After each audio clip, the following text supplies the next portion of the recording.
Hey WhatsApp guys, welcome back to এমনি মিনাজ blogger YouTube channel. আপনাদের সবাইকে স্বাগতম এমনি মিনাজ ব্লগার ইউটিউব চ্যানেলে। তো আজকে আমরা আহসান মঞ্জুরের তৃতীয় পার্ট নিয়ে হাজির হয়েছি। এই পার্টে থাকবে শুধু রাজাদের ইতিহাস। তো চলুন আর কোনো কথা নয়, ভিডিওটি শুরু করা যাক। তার আগে বলে রাখি, অবশ্যই আমার চ্যানেলটিতে নতুন হয়ে থাকলে সাবস্ক্রাইব করে বেল আইকন দিয়ে পাশেই থাকবেন।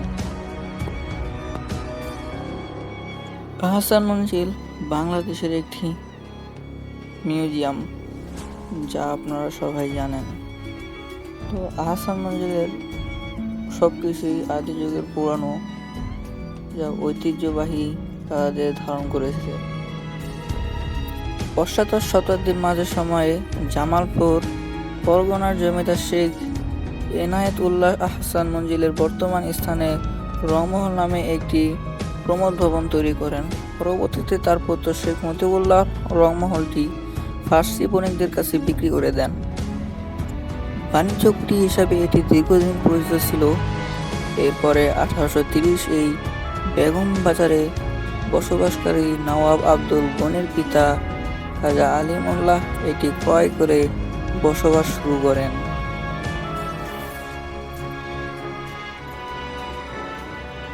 এই বাসভবনকে কেন্দ্র করে Khaja Abdul Gani Martin and company নামক একটি ইউরোপী নির্মাণ ও প্রকৌশল প্রতিষ্ঠানকে দিয়ে একটি মাস্টার প্ল্যান তৈরি করান, যার প্রধান ইমারত ছিল আহসান মঞ্জিল। 1859 সালে নবাব আব্দুল গনি প্রাসাদটি নির্মাণ শুরু করেন, যা 1872 সালে সমাপ্ত হয়। তিনি তার প্রিয় পুত্র খাজা আহসানুল্লাহর নাম অনুসারে এর নামকরণ করেন আহসান মঞ্জিল। ওই যুগে নবনির্মিত প্রাসাদ ভবনটি রংমহল ও পুরাতন ভবনটি অন্দরমহল নামে পরিচিত ছিল। 1888 সালে 7 এপ্রিল প্রবল ভূমিকম্পে পুরো আহসান মঞ্জিলের ব্যাপক ক্ষতি সাধিত হয়। ক্ষতিগ্রস্ত আহসান মঞ্জিল পুনর্নির্মাণের সময় বর্তমান উচ্চ গম্বুজটি সংযোজন করা হয়।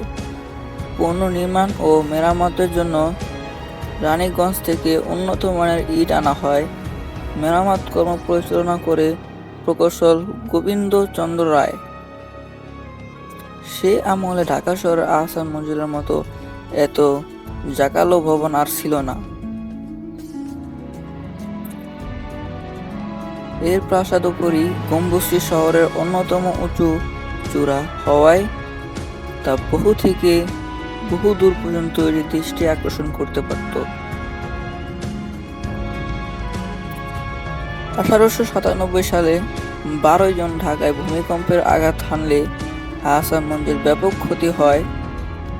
আহসান মঞ্জিলের ক্ষতি দক্ষিণের বারান্দা সহ ইসলামপুর রোড সংলগ্ন নহবত খানাটি সম্পূর্ণ ভেঙে পড়ে। পরবর্তীকালে নবাব আহসানুল্লাহ তা পুনর্নির্মাণ করেন। 1952 সালে জমিদারি উচ্চদের আইনের আওতায় ঢাকা নওয়াব এস্টেট সরকার অধিগ্রহণ করে, কিন্তু নওয়াবদের আবাসিক ভবন আহসান মঞ্জিল এবং বাগানবাড়ি সমূহ অধিগ্রহণের বাইরে থাকে। কালক্রমে অর্থাভাব ও নওয়াব পরিবারের প্রভাব প্রতিপত্তি ক্ষয়িষ্ণু হওয়ার ফলে আহসান মঞ্জিলের রক্ষণাবেক্ষণ দূর হয়ে পড়ে। 1960-এর দশকে এখানে থাকা মূল্যবান দ্রব্যাদি নওয়াব পরিবারের সদস্যরা নিলামে কিনে নেন। তো গাইস, এই ছিল আহসান মঞ্জিলের ইতিহাস রাজাদের। তো আপনাদের যতটুকু সম্ভব ততটুকু জানানোর চেষ্টা করেছি। এর আগে যদি প্রথম দ্বিতীয় পার্ট না দেখে থাকেন তাহলে অবশ্যই প্লে লিস্ট আছে, সেখান থেকে দেখে আসবেন। এবং আমাদের চ্যানেলটিতে নতুন হয়ে থাকলে অবশ্যই আমার চ্যানেলটি সাবস্ক্রাইব করে বেল আইকন দিয়ে পাশেই থাকবেন।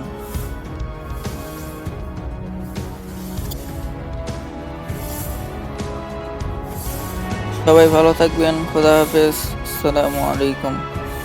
দেখা হচ্ছে পরবর্তী কোনো ভিডিওতে। See more my playlist. Just watching my video.